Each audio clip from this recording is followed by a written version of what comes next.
Good evening and welcome back to Health Threats and the Global Crisis.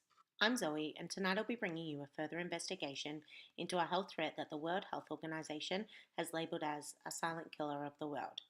We're investigating hypertension, more commonly known as high blood pressure. In 2013, the World Health Organization had a global brief focusing on hypertension and global health. They shared the shocking statistic that increased blood pressure was the cause of an estimated 9.4 million deaths and 162 million years of life lost in 2010 alone, and the cause of 50% of heart disease, stroke, and heart failure. As a nation, we often lead ourselves to believe that the health issues are more common within a third world or underdeveloped country, but hypertension is a health risk that is currently disproportionately impacting low and middle income countries, with the World Health Organization findings presented in the brief that two-thirds of people living with hypertension are living within developed countries.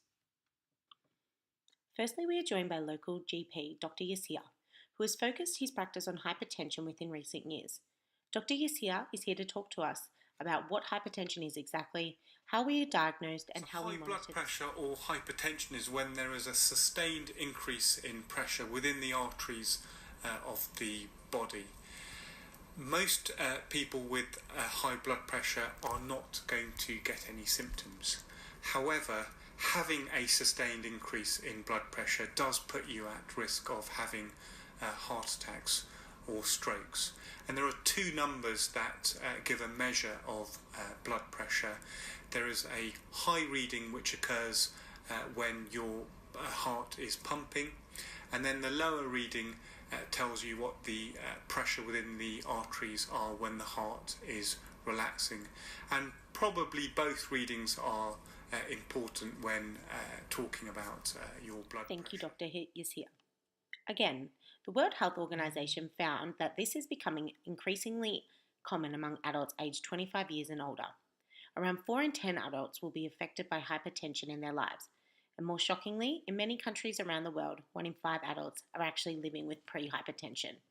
Sadly, as we age, the chances and risks of developing hypertension are just increasing. Fasan and Sharadi published an article in 2002 which found out that 9 out of 10 adults who live to 80 years old will develop hypertension at one stage in their lives. This is a massive statistic to take into consideration. Abraham shared his findings of hypertension in developing countries article in 2012.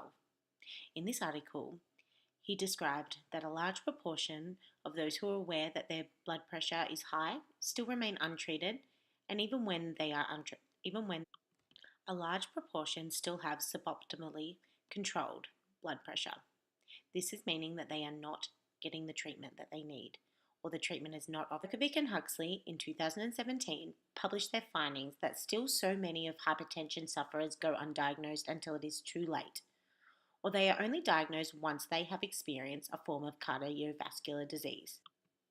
In 2004, the National Guidelines for Managing Hypertension in Adults reported that most people with clinical hypertension have additional cardiovascular risks or evidence of blood-related damage such as heart disease, kidney, stroke. Because most people with high blood pressure are free of any symptoms, many patients are either undiagnosed or undiagnosed and not on treatment. And we know that treating blood pressure well with lifestyle changes and drugs on top of that, if necessary, can really help reduce your risk of heart attacks and strokes. So it's really important to be aware of your blood pressure. You can either Why is it that with such a common disease around the world, so many people are still undiagnosed, or they are not diagnosed until it is too late?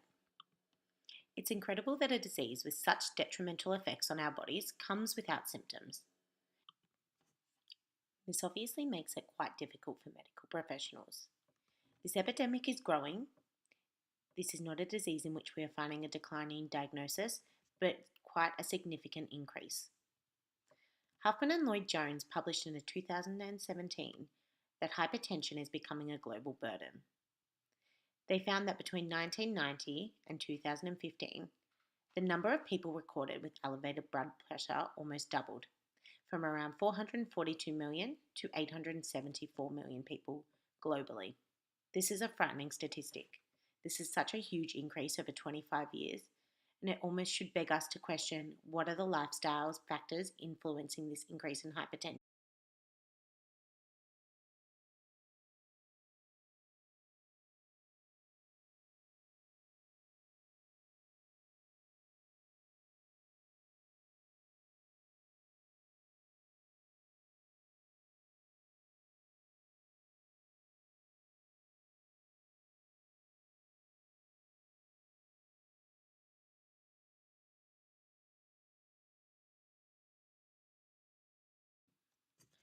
Discussing this issue at a global scale has given awareness of how common this disease is, but looking within our own backyard, we know that hypertension is in Australia and affects many of our neighbours, family, and friends.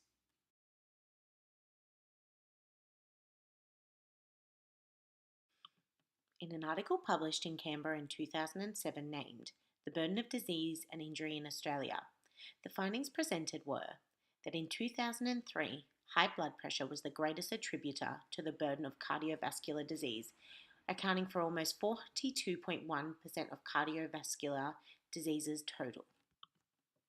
The Australian Bureau of Statistics found that in 2015, around 6 million Australians who were aged over 18 years old were living with high blood pressure. This is around 34% of all of our Australian residents.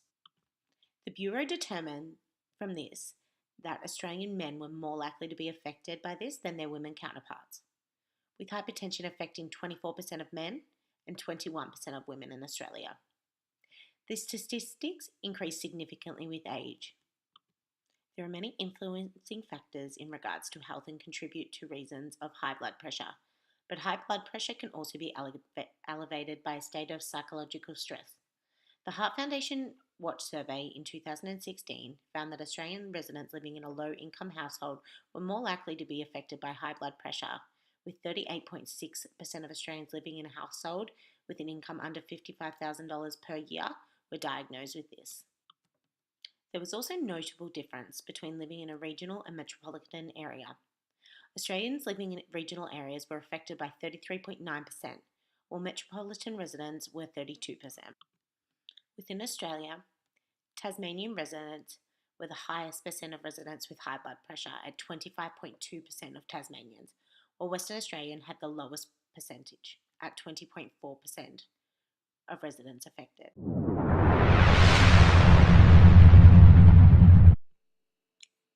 With hypertension being labelled as a global threat, it is critical that we take the appropriate measures to ensure this does not become an epidemic. Hypertension is not an inevitable result of growing old. In many cases, it is preventable, but once it is developed, you are burdened with a lifelong need for treatment. The World Health Organization has developed an action plan for progress by 2020 with a goal of a 25% reduction in people suffering from hypertension. They believe that this is an easily achieved target as many of the causes of hypertension come from lifestyle behaviours of the individuals. They have set a roadmap of targets and put in place policy measures to ensure the target is achieved within 2 years' time. They've implemented public health policies, established integrated programs to treat hypertension, promoted programs to encourage the adherence to drug treatment, and promote workplace wellness and reduction of unhealthy behaviours. To avoid becoming another hypertension statistic, there are 6 easy lifestyle choices we can make. Maintain a healthy weight, eat a balanced diet, cut back on salt, exercise regularly, limit alcohol, and monitor your blood pressure. Regular trips to your GP are very important when it comes to monitoring hypertension and blood pressure. Thank you for joining me this evening. We hope to see you next week for another episode of Health Threats and the Global Crisis. Take care.